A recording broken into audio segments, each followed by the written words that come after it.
नमस्कार, स्वागत है आपका। ताल ठोक के देख रहे हैं आप। शाम के 5 बज चुके हैं और आज हम आ गए हैं भगवान भोलेनाथ की नगरी काशी में, यानी कि बनारस में।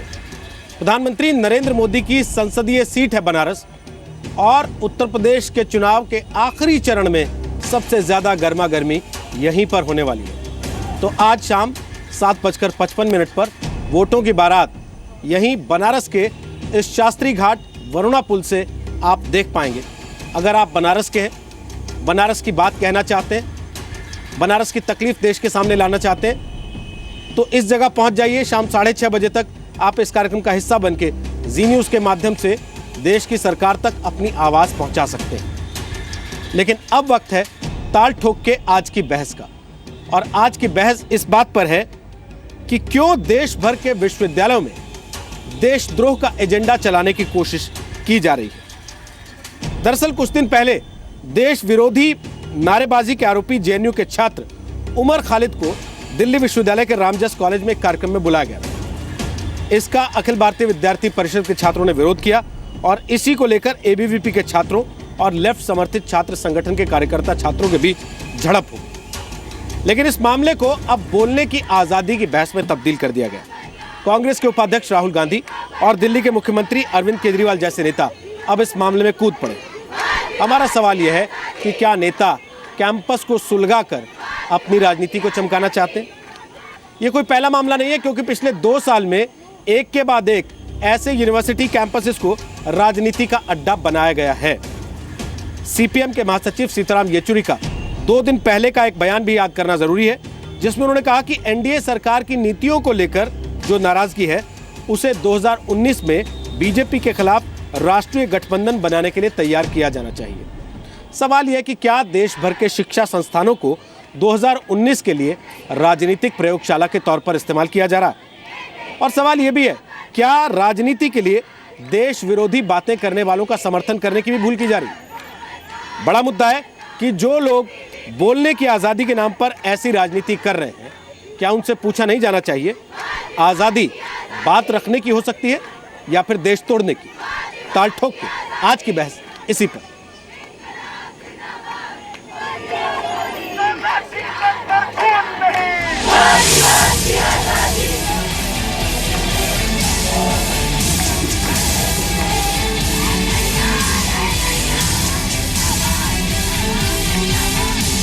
हम उमर खालिद को बुला रहे हैं, टीचर हमें बता रही थी। मैंने एक सीधा सवाल पूछा था कि उमर खालिद ही क्यों, और कोई क्यों नहीं? इंडिया में कितने स्टूडेंट्स हैं जो पीएचडी कर रहे हैं बस्तर पे?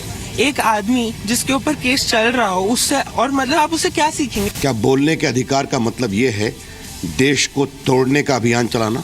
इतनी बड़ी संख्या में सेना के जवान, अफसर आतंकवादियों के द्वारा मारे जाते हैं, उनका नागरिक अधिकार है कि नहीं? उनके परिवार का ह्यूमन राइट है कि नहीं? तो जो अपने बोलने के अधिकार की बात करते हैं, कभी उन्होंने भर्त्सना की है क्या? मान लीजिए एक छात्रा ने अपनी पीड़ा कही, उसका सम्मान है, उसको लेके ये सियासत क्यों हो रही है? राहुल जी ने सही बात कही है। अगर किसी के साथ अत्याचार होता है, इस तरह से विक्टिमाइजेशन होता है, उस लड़की को गैंग रेप की धमकी मिलती है, उनको दिल्ली महिला आयोग की शरण लेनी पड़ती है, तो उसमें देश का हर नागरिक का कर्तव्य है कि उसका साथ दे।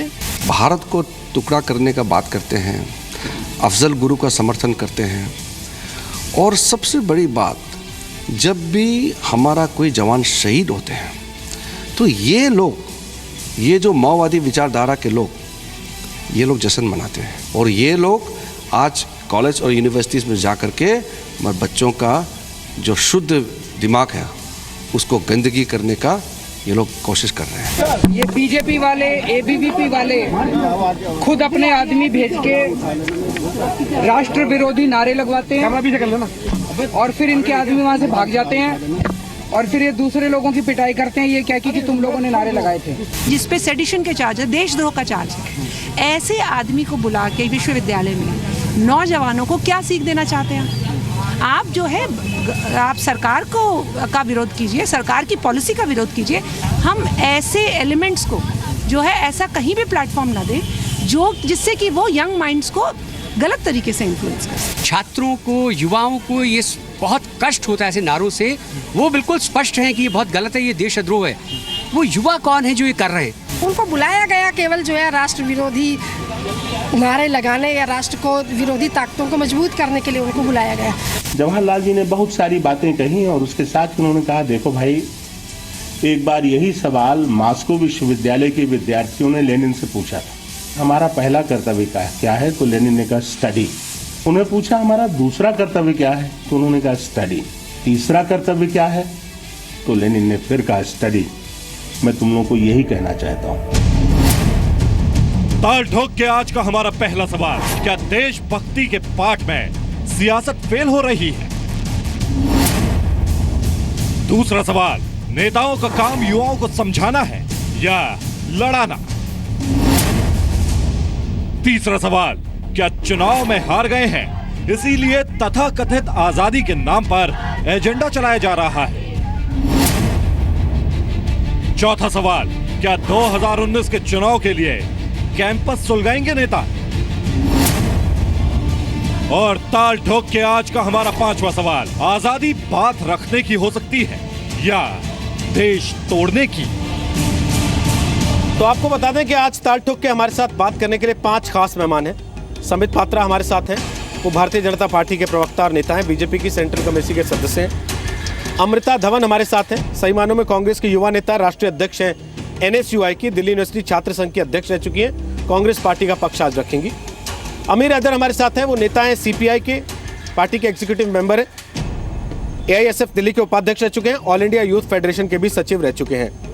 प्रोफेसर राकेश सिन्हा हमारे साथ हैं, वो RSS से जुड़े विचारक हैं, वैसे दिल्ली यूनिवर्सिटी में पॉलिटिकल साइंस के एसोसिएट प्रोफेसर हैं, लेखक हैं, कॉलमिस्ट हैं। और बबीता फोगाट हमारे साथ हैं, 2014 के कॉमनवेल्थ गेम्स में उन्होंने गोल्ड मेडल जीता, 2010 के कॉमनवेल्थ गेम्स में उन्होंने सिल्वर मेडल जीता, 2012 में वर्ल्ड रेसलिंग चैंपियनशिप में उन्होंने ब्रॉन्ज मेडल जीता, और हाल ही में फिल्म दंगल जो उनके जीवन पर बनी है उसके बाद से भी वो काफ़ी चर्चा में रही हैं। और पिछले 2 दिन में जो पूरा हंगामा हुआ उसमें उनके स्टैंड को लेकर उन पर भी कई तरह के निशाने साधे गए, इसलिए आज हमने खास तौर पे बबीता से रिक्वेस्ट की कि वो इस कार्यक्रम का हिस्सा बने। हम इन सबसे बात करेंगे, लेकिन इस बहस की शुरुआत करने से पहले हम आपको आज एक सैनिक का आक्रोश दिखाना चाहते हैं। ये सैनिक खराब खाने की शिकायत नहीं कर रहा, ये सैनिक खराब जूतों की शिकायत भी नहीं कर रहा, ये सैनिक ये भी नहीं कह रहा कि मुझे कपड़े खराब दिए जा रहे हैं। ये सैनिक शिकायत कर रहा है कि इस देश में मुझे माहौल खराब दिया जा रहा है। ये सैनिक ये शिकायत कर रहा है कि इस तरीके से माहौल खराब करके मेरे समर्पण का अपमान किया जा रहा है। जरा सुनिए इस सैनिक की बात। के लिए हम आतंकवाद से लड़ते रहे, देश की सुरक्षा करने के लिए हम माओवाद से लड़ते रहे, नक्सलवाद से लड़ते रहे, लेकिन हमें पता ही नहीं चला कि हमारे लिए, देश के लिए सबसे ज्यादा खतरा उन आतंकवादियों से नहीं, उन नक्सलवादियों से नहीं, हमारे देश के लिए सबसे ज्यादा खतरा उन गद्दारों से है, उन देशद्रोहियों से है जो भारत मुर्दाबाद के नारे लगाते हैं, जो हमारे देश में रहते हुए भी तिरंगे को जलाते हैं। कोई बोलता है अफजल हम शर्मिंदा है, तेरे कातिल जिंदा है। बुरा इस बात का नहीं लगता दोस्तों, लेकिन बुरा इस बात का लगता है ऐसी बात करने वालों के पीछे हमारे देश में हजारों लाखों लोग खड़े हो जाते हैं, तब बुरा लगता है। मुंबई हमले का मास्टरमाइंड याकूब मेनन को फांसी की सजा सुनाई दी। जब उसे फांसी की सजा सुनाई दी उसमें कोई बुराई नहीं, लेकिन बुरा तब लगता है जब आतंकवादियों के जनाजे में हमारे देश के लाखों लोग जनसैलाब उमड़ पड़ता है, तब बुरा लगता है। दोस्तों, हमारे देश की सरहद की रक्षा के लिए हमारे जवान हर दिन शहीद होते हैं, लेकिन तब हमारे देश के अंदर कहीं आवाज नहीं उठती। लेकिन जब हिंदुस्तान की सेना पाकिस्तान में जाकर सर्जिकल स्ट्राइक करती है, तब वही हमारे देश के हजारों लोग हमारे सेना के पास सर्जिकल स्ट्राइक के सबूत मांगते हैं, तब बुरा लगता है। तो सुना आपने इस सैनिक की बात को। अमृता धवन, आप क्योंकि दिल्ली की छात्र राजनीति में सबसे ऊंचे मुकाम तक गई हैं और इस वक्त भी NSUI की राष्ट्रीय अध्यक्ष हैं, मैं आप ही के साथ शुरुआत करना चाहता हूं।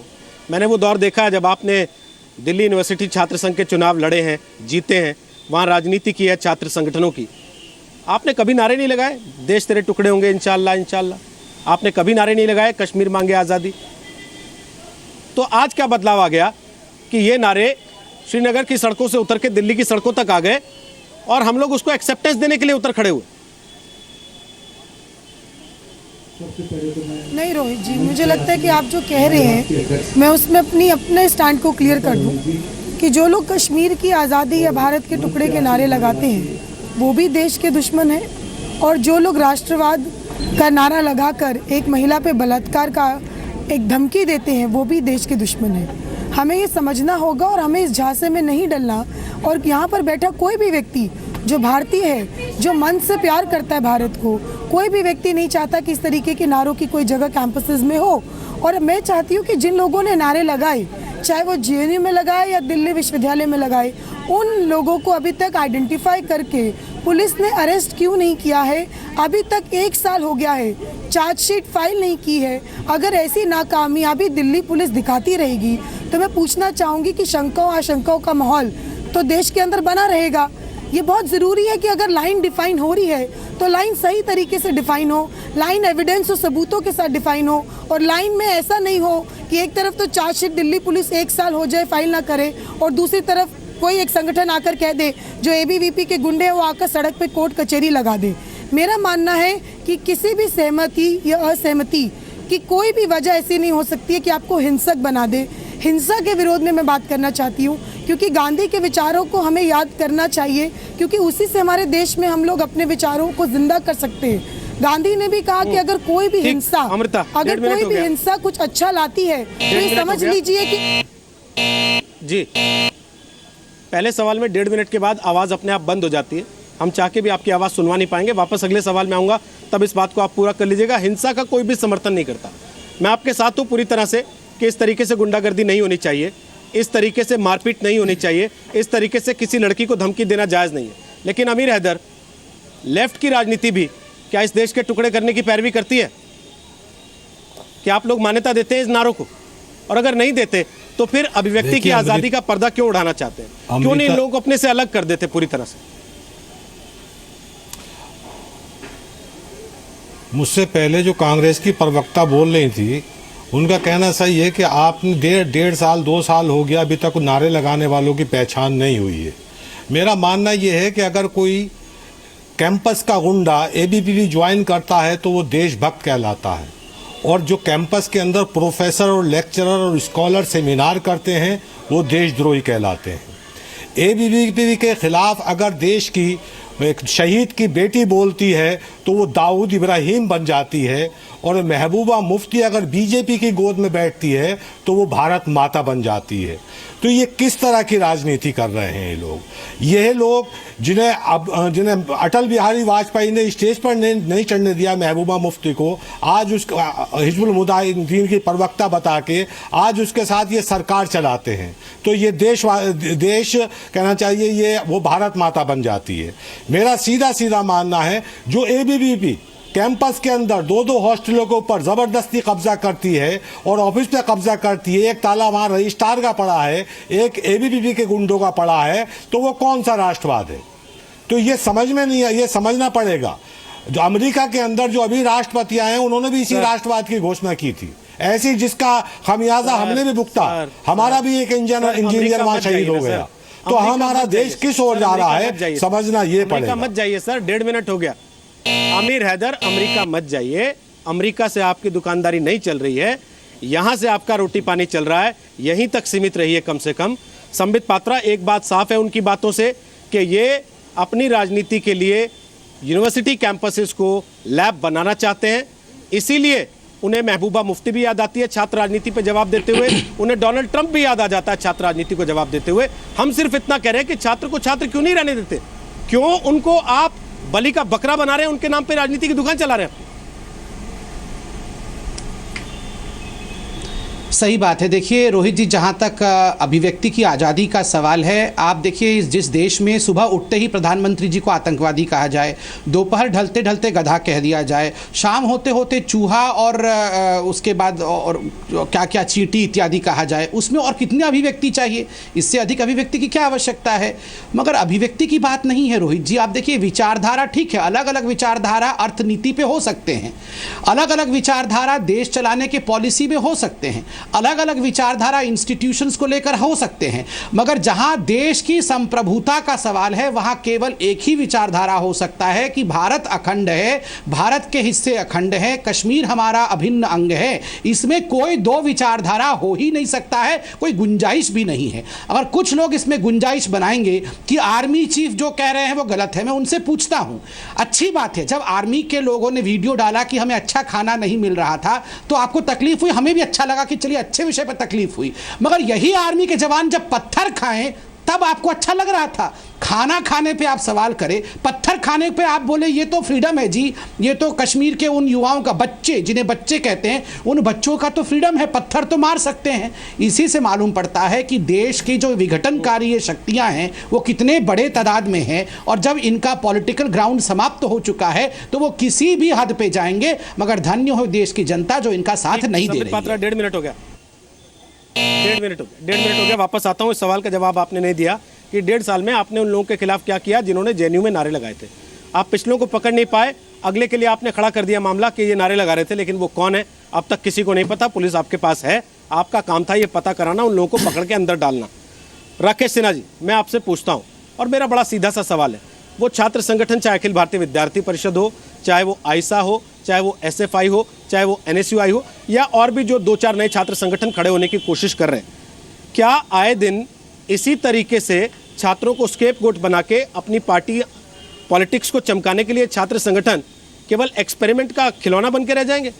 देखिए, पहले भी कैंपस में हिंसा की घटनाएं हुई हैं, लेकिन अभी जो घटना घटी है उसके पृष्ठभूमि में जाइए। ऐसा जिस संगठन का आप नाम ले रहे हैं वो CPI-ML नाम की कम्युनिस्ट पार्टी है, उसकी संस्था है, और CPI-ML ने अपने वेबसाइट पर जाइए, वेबसाइट पर आर्मी चीफ के नाम पर एक ओपन लेटर लिखा है। उसमें लिखा है कि कश्मीर का सेल्फ डिटर्मिनेशन का अधिकार है, उसको आप रोक नहीं सकते हैं, और ये एक पॉलिटिकल डिस्प्यूट है और इसका रिजोल्यूशन पॉलिटिकल स्तर पर होना चाहिए। अब पूछे कश्मीर के बारे में, पाकिस्तान भी यही कहता है ये पॉलिटिकल डिस्प्यूट है, और इसी कारण से हमारी वार्ता नहीं हो पा रही है। तो ऐसा किसका काम कर रहा है, पाकिस्तान का या भारत का? और इनका इतिहास पुराना है, ये आज़ादी कर रहे हैं। ये आज़ादी 1942 में करते तो 1945 में कम्युनिस्ट पार्टी के मुंबई दफ्तर पर आक्रमण कांग्रेस के द्वारा नहीं होती। PC जोशी और महात्मा गांधी के बीच कॉरेस्पॉन्डेंस में सारी बातें साफ हैं। कम्युनिस्ट पार्टी के ऑफिस के दफ्तर को जला दिया गया, कम्युनिस्टों को पीटा गया। कौन थे? कांग्रेसी थे। चूंकि 42 में इन्होंने क्या किया था, इनका इतिहास देखिए। 3 नवंबर 1963 को स्टेट्समैन ने एक रिपोर्ट छापी है कि हरकिशन कोनार CPI के बड़े नेता थे, माओ से मिलने पेकिंग गए थे तब जब चीन भारत पर आक्रमण कर रहा था। यह है इनका इतिहास, और आज उसी इतिहास को ये कम्युनिस्ट दोहरा रहे हैं। और मैं इतनी बात, अंतिम बात कहना चाहता हूं, कैंपस में जो घटनाएं हो गया सर, ठीक सर, 1.5 मिनट हो गया, वापस आऊंगा, अगले पड़ाव पे कहिएगा अपनी बात। बबीता फोगाट, अब मैं आपके पास आ रहा हूं। आपने एक ट्वीट किया, एक पत्रकार के ट्वीट पे, और उसके बाद आप भी निशाने पर आ गए। आपके मन में क्या आया था जो आपको ये लिखना पड़ा, और इस सारे प्रकरण को आपने खुद कैसे देखा और समझा? आपको बुरा लगता है सब होते हुए देख के?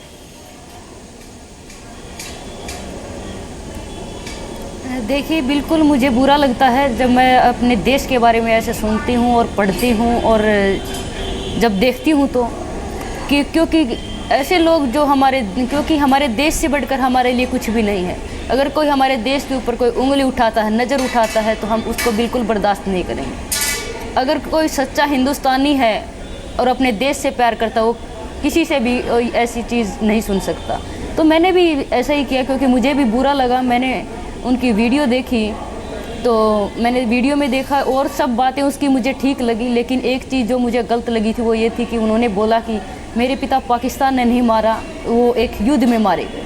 तो ये हर उस शहीद के अपमानजनक है जिन्होंने अपने देश के लिए वो शहीद हो गए, अपने सीने पर गोली खाकर, जिन्होंने जो पूरी रात यहाँ हमारे लिए खड़े रहते हैं और हमें चैन की नींद सुलाने के लिए वो मौत के नींद सो जाते हैं, और उनके ऊपर उनकी बेटी ऐसा कमेंट कर रही है, तो उनकी आत्मा को कैसे शांति मिलेगी जब उनकी बेटी उनके बारे में ऐसा, अपने देश के बारे में ऐसा बोल रहे हैं, जिन्होंने अपने देश के लिए जो शहीद हुए हैं। तो ऐसा बुरा लगता है ऐसा सुनकर। बबीता कह रही है कि बुरा लगता है। देश के बहुत सारे फौजी जवान इस तरीके के उनके वीडियो मैसेजेस आ रहे हैं, वो कह रहे हैं कि बुरा लगता है, लेकिन राजनीतिक पार्टियां कह रही हैं कि ये तो अभिव्यक्ति की आज़ादी है। अमृता धवन ये मान ले कि अभिव्यक्ति की आज़ादी है, लड़की को गाली देना अभिव्यक्ति की आजादी के दायरे में नहीं आता। देश को गाली देना अभिव्यक्ति की आजादी के दायरे में आता है। और अगर नहीं आता अगर नहीं आता अमृता, तो फिर आपकी पार्टी उनके सपोर्ट में क्यों खड़ी हो जाती है? आप हार्दिक पटेल का समर्थन कर देते हैं किसी मौके पे, आप किसी मौके पे कन्हैया के समर्थन में खड़े हो जाते हैं, आप रोहित वेमुला का पोस्टर लगा लेते हैं। या तो आप डेस्परेट हैं, आपको हीरोज नहीं मिल रहे, आपकी पार्टी अमृता धवन रागिनी नायक को हीरो नहीं मानती, इसलिए आए दिन जो सुर्खियों में आता है उसकी फोटो लगाना चाहते हैं। देखिए नहीं रोहित जी, मुझे लगता है कि बहुत ही पर्सनलाइज करने वाली बात कह रहे हैं आप। जहाँ तक मुद्दों की बात है, हम मुद्दों पे साथ खड़े हैं, लेकिन विचारिक हमारे मतभेद है। हम किसी भी हिंसा के खिलाफ है, चाहे वो लेफ्ट करे हिंसा या राइट करे हिंसा। ऐसा नहीं है कि केरला में अगर किसी की मृत्यु हो रही है तो हम उसके साथ खड़े, और दिल्ली यूनिवर्सिटी में अगर हो जाए तो हम उससे अलग हो जाएंगे। हमें ये समझना पड़ेगा कि हिंसा किसी के भी प्रकार की हो, हिंसा इस देश के किसी कोने में हो, हिंसा का प्रारूप जो भी हो, हम उसके खिलाफ खड़े हैं। और अगर आज हमें गांधी की बातों को याद करना पड़ रहा है तो सिर्फ इसीलिए याद करना पड़ रहा है क्योंकि ये सभी छात्र संगठन ये भूल गए हैं कि ये देश किसी एक की जागीर नहीं है। और हमें मानना पड़ेगा कि सड़कों को अखाड़ा नहीं बना सकते हैं। एक लड़की जो शहीद की पुत्री है, जिसने 2 साल की उम्र में अपने पिता को खो दिया, क्या उससे बड़ा नेशनलिस्ट यहाँ पर कोई और होगा? और अगर वो अपनी बात को रख रही है, वो एबीवीपी के खिलाफ कुछ बोल रही है, तो मुझे लगता है उसको अपनी बात को कहने का अधिकार तो है। जी, उसने कहा कि मैं जंग के खिलाफ मामले में केस तो इसमें क्या गलत कह दिया उसने? क्या ये अलाउ करता है किसी भी? क्या ये देखिए, मैं कहना चाहूंगी बोलने का अधिकार हर किसी को है, लेकिन मेरी बात किसी ने उसको सोशल मीडिया पे गाली या धमकी दी, हर किसी को है, लेकिन वो देश आप भी सोशल मीडिया पे हैं अमृता, आप भी सोशल मीडिया पे हैं। तमाम तरह की बातें मैं यकीन मानता हूँ लोग आपको भी लिखते होंगे, मुझे भी लिखते हैं। उस शिकायत को लेके आप थाने जाएंगी, साइबर सेल में जाएंगी, या किसी टीवी चैनल के दफ्तर में स्टूडियो में जाके बैठेंगी पहले। उसके बाद आप अपनी पार्टी के नज़दीकी उस महिला आयोग की अध्यक्षा के पास जाएंगी या थाने में जाएंगी जहां से कार्रवाई हो सकती है। आप खुद बताइए। और फिर आप ये कहलाना चाहेंगे कि मैं मार्टर की बेटी हूँ, या ये कहलाना चाहेंगे कि मैं राजनीतिक पार्टी कार्यकर्ता हूँ, मैंने राजनीति को आगे रखा? रोहित जी, चाहे वो मार्टर की बेटी हो, चाहे वो पॉलिटिकल पार्टी की सदस्य हो, मैं ये भी कहती हूँ उससे पहले वो एक महिला है, उसने अपनी बात को रखा है, उसने कुछ भी एंटी नेशनल नहीं कहा है, और उसने कुछ भी ऐसा नहीं कहा कि आप उसके नेशनलिज्म को जज करने लग जाएं। जिस तरीके से देखिए, जब रेप थ्रेट मिलता है तो आप उसी व्यक्ति से पूछिए उस पर क्या गुजरती है, सिर्फ इसलिए कि उसने अपनी एक बात कही। आप उस लड़की को जो लेफ्ट ने किया उससे नहीं जोड़ सकते हैं। अगर लेफ्ट का एक एक्सट्रीमिज्म गलत है तो राइट का एक्सट्रीमिज्म भी गलत है। ऐसे में वो लोग कहाँ जाएंगे जो इस देश में अराजकता नहीं चाहते? ऐसे वो लोग कहाँ जाएंगे जो इस देश में चाहते हैं कि स्वतंत्र विचार जिंदा रहे? उन लोगों की बात कौन करेगा? अमृता जी, इस हिसाब से मुझे तो प्रोग्राम छोड़ देना चाहिए, क्योंकि इस समय जो लोग मुझे गाली दे रहे हैं उसमें किसी ने राहुल गांधी सुरजेवाला की फोटो लगाई है, किसी ने अरविंद केजरीवाल की फोटो लगाई है। मुझे तो छोड़ देना चाहिए, ऐसे में प्रोग्राम डर के भाग जाना चाहिए और किसी स्टूडियो का दरवाजा खटखटाना चाहिए। देखिए, अगर आपको लगता है कि मेरी फोटो लगाएं। देखिए अमृता, बबीता आपकी बात पे काउंटर करना चाहती है। मुझे विक्टिम नहीं प्ले करना, मुझे विक्टिम नहीं प्ले करना है। नहीं, दिल्ली पुलिस, देखिए अगर आप दिल्ली पुलिस की बात कर रहे हैं कि एफआईआर रजिस्टर है, तो मैं अमृता जी, बोलने का अधिकार हर किसी को है, लेकिन देश के खिलाफ नहीं बोले। सबसे पहले हमारा देश आता है। बबीता जी, देश के खिलाफ जो अमृता जी, सबसे पहले हमारा देश आता है, देश से बढ़कर कुछ भी नहीं होता। ये तो बताइए। और मैं तो यही पूछ रही हूँ कि उन्होंने बोला है कि मेरे पिता को पाकिस्तान ने नहीं मारा, एक युद्ध में मारे गए। आप मुझे बताइए कि कौन सा युद्ध हो रहा था?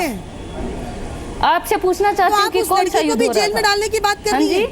आप कैसी बात कर रही हैं? आप एक महिला हो के ऐसी बात कैसे कर सकती है? नहीं, मैं लड़की को जेल में, हमारे प्रधानमंत्री पाकिस्तान में लाहौर की जमीन को चूमते हैं, एक तरफ आप उसको चूमते हैं और दूसरी तरफ आप बात करते हैं। जो चीज गलत है वो गलत है और जो सही है वो सही है। करना चाहती हूँ बलात्कार के बलात्कार। और रोहित जी, मैं एक सवाल करना चाहती हूँ, मेरे सवाल का जवाब दिलवा दीजिए बस। जो चीज गलत है वो गलत है।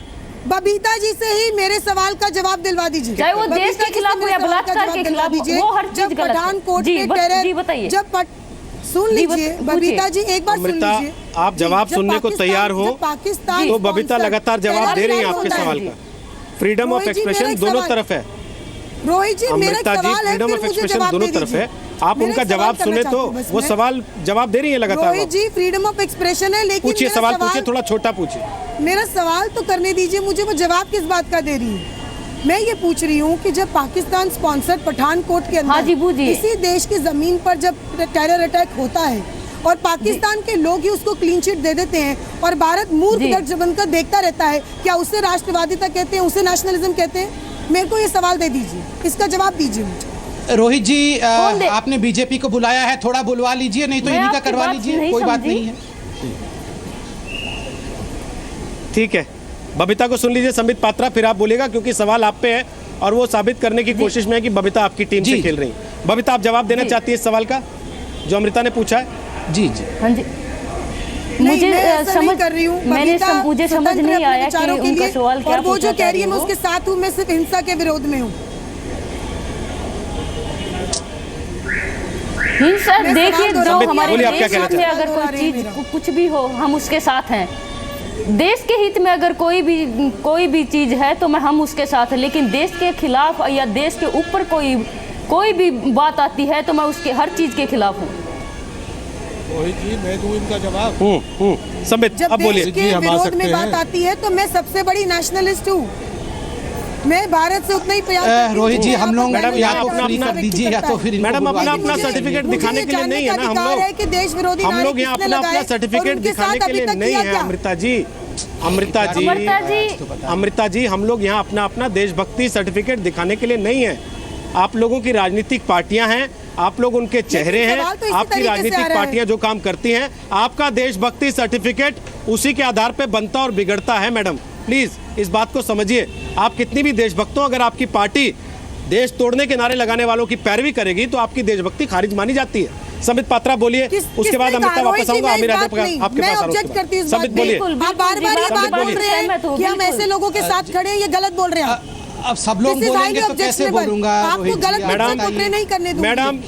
मैडम, जब ये पूरा जेएनयू कांड हुआ था, राहुल गांधी सबसे पहले पहुंचे थे। मेरी पार्टी का अमृता जी सबसे पहले राहुल गांधी पहुंचे थे। अमृता जी सबसे पहले राहुल गांधी पहुंचे थे। आप इस बात को नकार नहीं सकती हैं। या तो आप मानिए कि आपकी पार्टी के पास हीरोज की कमी है, इसलिए वो जसमीन कौर को, इसलिए वो सबा कादरी को, इसलिए वो दादरी में, इसलिए वो हर जगह पे ऐसे लोगों को हीरो बना के पेश करना चाहती है। मैं ऑब्जेक्ट करती हूँ इस बात पे। संबित, मैं ऑब्जेक्ट करती हूँ इस बात के लिए। नहीं, ये बिल्कुल गलत बात है। जवाब दीजिए उनकी बात का। मैं कैसे बोलूंगा? देखिए, एक तरफा डिबेट हो रहा है, हम तो बोल भी नहीं पाएंगे क्योंकि ये लगातार बोली जा रही है। तो बहुत बेचारे हैं। संबित, जवाब दीजिए। पहली बात तो आप संबित पात्रा जवाब दीजिए। हाँ, मैं जवाब दे रहा हूँ। थोड़ा सा दूसरों के भी फ्रीडम ऑफ एक्सप्रेशन का ख्याल रखिए अमृता जी। हम लोग ने ध्यान से आपको सुना, हमें भी सुन लीजिए। देखिए, ये जहाँ तक आपने मिस कौर की बात की, मैं एक बार बताना चाहूँगा कि इस बात से मैं सबसे सहमत हूँ। कोई भी रेप की धमकी और थ्रेट अगर देता है कोई भी संगठन का व्यक्ति, ये उचित नहीं है। पुलिस इस पर सख्त कार्यवाही करेगी भी, और खुद गृह मंत्री जी ने कहा है। इसको एक व्यक्तिवादी विचारधारा से, एक कैंपस के विचारधारा से ऊपर उठा के देखिए, जिसको जेटली जी ने कहा अलायंस ऑफ सबवर्जन। चिदम्बरम जी और फारूक अब्दुल्ला पे, रोहित जी आप ही के चैनल पे हमने 2 दिन पहले डिबेट किया है कि किस प्रकार चिदम्बरम, अभी अमृता जी हमारी बहन है, वो कुछ भी कहे वो अलग बात है, मगर इनके बड़े नेता चिदम्बरम जी ने क्या कहा है? उन्होंने कहा कश्मीर हमारे हाथ से चला गया। ये जो आर्मी के चीफ कह रहे हैं ये बहुत खराब कह रहे हैं। आर्मी के चीफ के इस बयान के कारण ही आज कश्मीर जो है हमारे हाथ से निकल गया। जब बार बार राहुल गांधी सर्जिकल स्ट्राइक पे सवाल उठाते हैं और कहते हैं ये खून की दलाली है, तो यही विचारधारा तो आज कुछ बच्चे जो है डीयू में और जेएनयू में उठा रहे हैं। उनके साथ यही विचारधारा तो खड़ी है। राहुल जी और चिदम्बरम साहब खड़े हैं, फारूक अब्दुल्ला खड़े हैं, और इसी के खिलाफ तो एक बड़े परिप्रेक्ष्य पे हम उठा रहे हैं कि देखिए, आप फाइनेंशियल पॉलिसी पे, नोटबंदी पे, प्रधानमंत्री पे आलोचना करिए, ये डेमोक्रेसी है, मगर देश के टुकड़े होने चाहिए। याकूब मेमन को फांसी इसलिए लगा क्योंकि वो मुस्लिम था, वो आतंकवादी नहीं था। ये कब तक चलेगा ये बता दीजिए। जिन्होंने देश के टुकड़े होने के नारे लगाए, नाम पता है, जिन्होंने देश के टुकड़े होने के नारे लगाए, वो कहाँ हैं? बताइए ना सर, वो कहाँ हैं? पुलिस तो आपकी है सर, सरकार भी आपकी है सर, वीडियो फुटेज भी आपके पास है सर, तमाम चैनलों से हमसे आपने फुटेज मांगे, पुलिस ने मांगे। इसका जवाब आदमी कहाँ है सर जिन्होंने नारे लगाए थे? ठीक। अच्छा छोड़ दीजिए, चलिए आप उनको नहीं पकड़ पाए जो 3 दिन पहले कांड हुआ, जिस लड़की को किसी ने रेप की धमकी दी, सर वो तो फेसबुक पर था, सोशल मीडिया पर था, उसका तो नाम, आइडेंटिटी सब कुछ होगा सर। लाइए ना, सार्वजनिक कीजिए ना सर। पहली बात तो मैं बता दूं, जहां तक आपका सवाल है कि जेएनयू में जिन लोगों ने नारे लगाए वो गिरफ्तार क्यों नहीं, मैं आपको बता देता हूं, जहां तक जेएनयू के नारों का सवाल है, आज लोग जेल के पीछे भी रहे और बेल पे बाहर भी आए हैं और उन पे अभी भी केस चल रहा है। उस पूरे केस को, दिल्ली हाई कोर्ट के केस को पढ़ेंगे तो बड़ी बात सामने आएगी, क्योंकि चार्जशीट फाइल अरे आप उल्टा हम पे चिल्ला रहे हैं सब। देखिए ये कमाल है, ये अमृता धवन हम पे चिल्लाएगी। अरे चार्जशीट फाइल हुई है, मैं समझा रहा हूँ, समझ लीजिए। नंबर 1 बता रहा हूँ, सुन तो लीजिए प्लीज, थोड़ा ये कन्हैया कुमार को उमर खालिद को किसने गिरफ्तार किया था? आपने गिरफ्तार किया था। किसने गिरफ्तार किया था? कन्हैया कुमार। आपने किया था अमृता जी, आपने किया था। कन्हैया कुमार और अरे सुन लीजिए कन्हैया कुमार को, अरे भैया वो चाइना नहीं गए हैं, चिंता मत करिए। ये चाइना के स्पोक्स पर्सन को बोलिए, थोड़ा बाद में चाइना के स्पोक्स पर्सन को बोलिए, उनका समय आएगा तो बोलेंगे, मैं अभी बीच में नहीं। वो नागपुर चले गए सर, चाइना के स्पोक्स पर्सन। सर थोड़ा रुक जाइए, मैं उसका स्पोक्स पर्सन हूं। जहां भी जाएंगे पकड़े जाएंगे, चाइना भी जाएंगे तो पकड़े जाएंगे। पूरा सुन लीजिए, काहे परेशान हो रहे हैं? तिरंगे का डिजाइन जिसने किया है, मैं इसका स्पोक्स पर्सन हूं। मैं इसका चाइनीज स्पोक्स पर्सन चुप रहने जिसने इनकलाब जिंदाबाद करना चाहते हैं। छात्रों के दिमाग में यही जहर भरते हैं, उनको सड़कों पे उतारते हैं, हमको बोलने दीजिए। आप लोग अपनी राजनीति चलाते हैं चाइना से, आप लोग अपनी राजनीति चलाते हैं नागपुर से, लेकिन छात्रों को बेवकूफ बनाते हैं। प्लीज सर, प्लीज ये तो लिहाज रखिए, बच्चों का भविष्य क्यों बर्बाद कर रहे हैं? अरे आमिर साहब, सर बच्चों का भविष्य क्यों बर्बाद कर रहे हैं सर? बच्चों का भविष्य क्यों बर्बाद कर रहे हैं सर? आप तो सर इस उम्र में भी कह देंगे मैं पीएचडी में बर्बाद हो रहे हैं, बच्चों को बर्बाद करेंगे। देना होता है बच्चों को सर, मास्टर्स होते ही नौकरी तलाशनी होती है, घर का पेट पालना होता है, माँ बाप ने लोन लेके पढ़ाई कराई होती है, उनको वापस चुकाना होता है। कुछ तो लिहाज कीजिए, शर्म रखिए। आप लोग अपनी राजनीति के लिए इन बच्चों को बेवकूफ बनाते हैं, सड़कों पर उतार देते हैं। थोड़ा लिहाज तो रखिए कम से कम। राकेश सिन्हा प्लीज, मेरा सवाल सर बड़ा सीधा जो पहले था और वापिस ये है सर, वापिस वही सवाल है सर मेरा सवाल वापिस वही है। राकेश सिन्हा सर प्लीज जी, राकेश सिन्हा मेरा सवाल वापिस वही है कि छात्रों को आप बलि के बकरे क्यों बना रहे हैं? आपको उनको राजनीति में लाना है, आप छात्र संगठन के जो नेता चुने जाते हैं उनको हीरो बना दिए अपने अगले भविष्य का, लेकिन बाकियों को क्यों सड़कों पर ढकेले घूमते हैं कि आओ आज नारे लगाएंगे, आओ आज झंडा फहराएंगे, आओ आज तोड़फोड़ करेंगे, आओ आज हड़ताल करेंगे। रोहित जी मैं थोड़ा हटकर बात करूंगा इसी पर। ये कम्युनिस्ट पार्टी के प्रवक्ता बैठे, उनसे पूछे 3 कम्युनिस्ट पार्टियां हैं, जो सबसे फ्रिंज एलिमेंट था उसने सीपीआई-एमएल बनाया। उम्मीद ये थी कि सीपीआई सीपीएम उसको कब्जा करेगा, उल्टा हुआ गया, सीपीआई-एमएल ही उनको नेतृत्व कर रहा है। सीपीआई-एमएल क्या बातें करता, 3 बातें बताइए। उस सिम्मी के साथ है, मध्य प्रदेश में भी एनकाउंटर हुआ सिम्मी के लोगों का, उसके लिए वो प्रदर्शन कर रहा है। ये सीपीआई-एमएल वह संगठन है जिसके लिए पेकिंग रेडियो ने मैं गलत बोलता हूं, कम्युनिस्ट पार्टी के प्रवक्ता मुझे ठीक कर दें, मैं माफी मांग लूंगा। पेकिंग रेडियो ने 1967 में नेहरू तो की मृत्यु हो गई थी, लेकिन नेहरू को क्या कहा था? डॉग कह के कहा था, डॉग। ये पेकिंग रेडियो का अनाउंसमेंट था, ओपन अनाउंसमेंट था। उन्हीं लोगों ने ये सीपीआई-एमएल बनाया। इनसे क्या उम्मीद करते हैं? ये छात्र संगठन नहीं है, ये देश तोड़ने वाले लोग हैं। इन कम्युनिस्टों को बीच चौराहे पर एक्सपोज किया जाना चाहिए कि कौन है, इनका चरित्र क्या है। छात्र संगठन की आड़ में ये कैंपस में अलगाववाद को बढ़ा रहे हैं। देखिए मार्क्स को भूल गए, इनके लिए कौन इंपॉर्टेंट है? सर तो बातों से करे ना, उमर खालिद से करे ना। और आज कोई फैक्ट रखा है, ये बताइए, एक्सपोज कर रहे हैं ना, आज ये बताइए बस्तर या पत्थर मार के करेंगे सर? नहीं, बस्तर की भूखमरी के खिलाफ हम लड़ने के लिए तैयार हैं। बस्तर की भूखमरी के खिलाफ हम जान देने के लिए तैयार, लेकिन बस्तर को आजाद कर दो, ये नारा इस देश के अंदर लगेगा। अब रोहित जी हम बोल सकते हैं, बस्तर की आजादी के नारे लगेंगे। ये कम्युनिस्ट रोहित जी अब इनका जवाब के लोगों ने 42 में जो काम किया वही काम आज कर रहे हैं। ठीक प्रोफेसर सिन्हा बोलिए। आमिर हैदर अब आप बोलिए।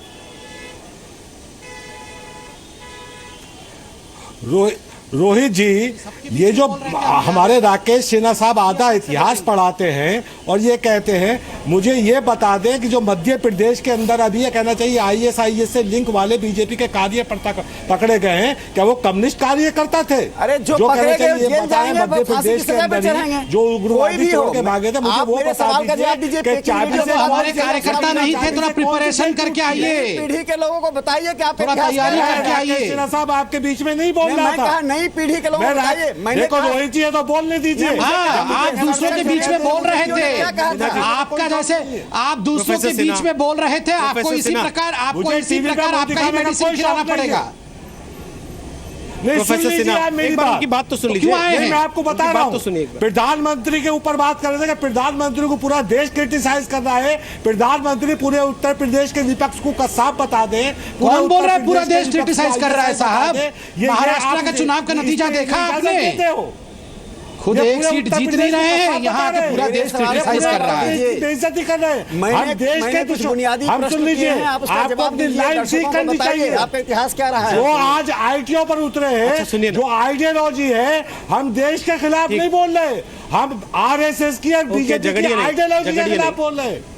जो बीजेपी बस्तर को आजादी दो, कश्मीर को आजादी दो, ये देश के खिलाफ नहीं है, आइडियोलॉजी के खिलाफ बोलिए, आइडियोलॉजी के खिलाफ लड़िए। कोई नहीं रोकता इस देश में आइडियोलॉजी के खिलाफ लड़ने से, इसलिए इस देश में इतनी सारी आइडियोलॉजीज फली फूली हैं। लेकिन सवाल ये है कि आइडियोलॉजी की आड़ में क्या आप देश के टुकड़े होंगे के नारे लगाने लगेंगे? क्या आइडियोलॉजी की आड़ में आतंकवादियों की जय जयकार के नारे लगाने लगेंगे और राजनीतिक पार्टियां उसको जस्टिफाई करने उतर आएंगी? बबीता, आप अपनी बात रख लें पहले, उसके बाद हम इस बहस पे आगे बढ़ेंगे। बिल्कुल, देखिए मैं ये कहना चाहती हूँ कि जो भी देश के खिलाफ अगर कोई इंसान खड़ा होता है या कुछ बोलता है तो ये हक किसी को भी नहीं है कि देश के खिलाफ बोले। और दूसरी बात, जो भी अगर कोई देश के खिलाफ बोल रहा है वो उनका सपोर्ट कर रहे हैं तो वो लोग भी गलत है और देशद्रोही हैं, चाहे वो कोई भी हो। अगर मेरे माँ बाप या मैं खुद भी अगर उनको सपोर्ट करती हूँ तो मैं भी गलत हूँ और मेरे माँ बाप भी गलत हैं। बबीता जी, घर से बाहर अमृता, आप बोलिए, आपको क्या शिकायत है? RSS की विचारधारा के खिलाफ बोला जा रहा है। अरे RSS की विचारधारा आप समझ रहे हैं तो क्या? आपको क्या लगता है अमीर हैदर साहब? अमीर हैदर साहब, अमीर हैदर आपको क्या लगता है? अमृता, एक सेकंड, अमीर हैदर आपको क्या लगता है? वो बिना सोचे समझे, अमीर हैदर आपको क्या लगता है वो बिना सोचे समझे बोल रही हैं? अरे जो आपको क्या लगता है बबीता फोगाट बिना सोचे समझे, बिना जाने, बिना देखे बोल रही है, या आप चाहते हैं कि आपके चश्मे से देखें तभी बोले? हमारे देश के हित में बोले। देखिए, जो देश के खिलाफ है हम उसके खिलाफ है। तो कश्मीर को अलग करने वाला क्या देश के साथ है क्या? अमीर हैदर साहब, कश्मीर को अलग करने की मांग करने वाला को क्या आप देशभक्त मानते हैं? खिलाफ बोलता है। नहीं, आप जवाब तो दीजिए। कश्मीर को अलग कर दो, बस्तर को अलग कर दो। अरे आप तो उस पार्टी के अरे आप तो उस पार्टी के जिसे 17 संविधान सभा की मांग की थी, आप क्या बात करते हैं? कुछ तो बदल जाइए। समय के साथ कम्युनिस्टों ने अपने में बदलाव नहीं किया। रोजा लग्जमबर्ग ने 200 साल पहले रोजा लग्जमबर्ग ने क्या कहा था कि सेल्फ डिटर्मिनेशन लागू नहीं हो सकता है, आत्मनिर्णय का अधिकार लागू नहीं हो सकता है। 200 साल बाद भारत के कम्युनिस्ट को लेकर बैठे हुए हैं। क्या आत्मनिर्णय का अधिकार होगा कश्मीर में? किस बात का आत्मनिर्णय का अधिकार होगा? कश्मीर का एक वापस आइए, भारत की भूमि है, भारत माँ का आज के मुद्दे पे वापस आइए, आज के सवाल पे वापस आइए।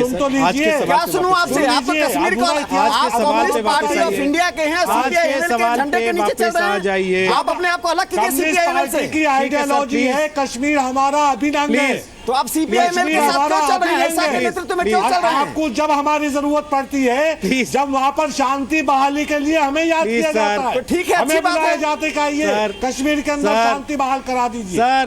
सर प्लीज अमीर हैदर, कितनी शांति आपने बहाल कराई है बाद में बताइएगा। पार्टी ऑफ मैं लास्ट कमेंट आपसे लेना चाहता हूँ, बहुत छोटा सा। बंद कर दीजिए, बंद कर दीजिए, सुन लीजिए। मैं कम्युनिस्ट पार्टी ऑफ इंडिया का प्रवक्ता हूं, और लोग भी आप ईमेल के साथ चल रहे हैं। आज दुर्भाग्य है, उसके झंडे के नीचे चल रहे हैं, उसके बैनर के नीचे चल रहे हैं। मैं कम्युनिस्ट पार्टी का प्रवक्ता हूं, मुझे मालूम है, इसी तो मैं आपसे आग्रह कर रहा हूं कि आप विचारधारा पे जाइए, ऐसा को एक्सपोज कीजिए। राकेश जी, कश्मीर मेरा अभिन्न है, थोड़ा रुक जाइए वरना आवाज अभिन्न है, उस पे किसी तरह का हम समझौता नहीं कर सकते। चलिए, आज इस बहाने ये तो सुनने को मिला आपके मुंह से। और ठीक है जब सर, कश्मीर के अंदर 10 बार बोलिए, आपके अभी मुंह से शांत ये तो रहिए। सुनने माननीय को मिला, मेंबर 10 बार बोलिए। कश्मीर भारत का अभिन्न अंग है, इसके लिए ताली बजानी चाहिए। बहुत अच्छे, कम से कम आपने बोला इस बात को आज। आप गलत हेडलाइन चला रहे हैं अपनी टीवी के ऊपर। मैं अमृता धवन आपसे कमेंट देना चाहता हूं सर। अब आवाज बंद है देश के खिलाफ नहीं है। अब आवाज बंद है आपकी सर, अब आवाज बंद है सर। फ्रीडम ऑफ एक्सप्रेशन शर्तों के साथ आता है। कुछ बोलना वही चाहती आप हूं। सड़क पे बोलते हैं, वो टीवी पे तो बिल्कुल किनारे कर देते हैं।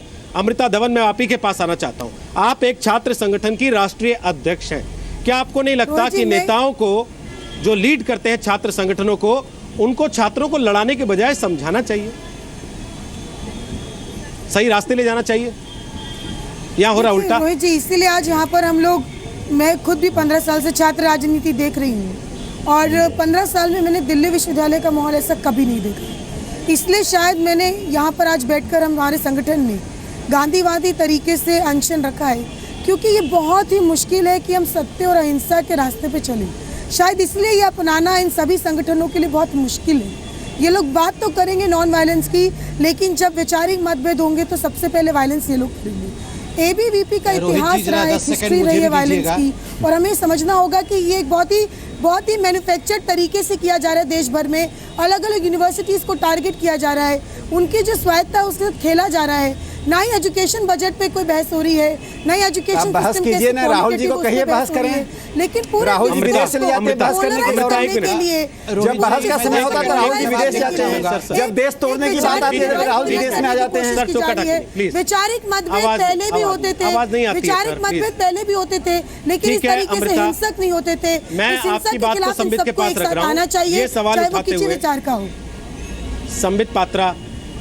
संबित पात्रा, शहला रशीद एएमयू में जाना चाहती है एक प्रोग्राम के लिए। कॉलेज में कुछ दिन पहले मेरा एक इवेंट हुआ था, शहला रशीद तो मैं वहाँ पे गई थी। उनको वहाँ से उन लोगों ने इतने प्यार और सम्मान मुझे दिया। वहाँ के स्टूडेंट से मैं मिली हूँ, तो उन्होंने इतना प्यार सम्मान और इतने अच्छे से वो स्टूडेंट मेरे से मिले हैं, इतना प्यार सम्मान उन्होंने दिया है। तो मैं नहीं मानती कि ऐसा कुछ जिस किसी ने भी किया है उसकी जांच पड़ताल होनी चाहिए कि किसने किया है। जी, जो आपका एक्सपीरियंस है वो हर किसी का एक्सपीरियंस नहीं हो सकता है।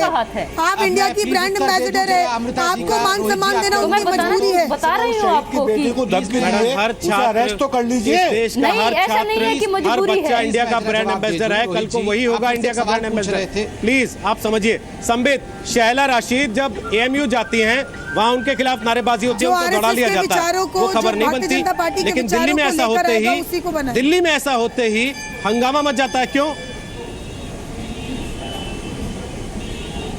देखिए, मैं इसका एक आपको बिल्कुल समरी दे देता हूं 15 सेकंड में।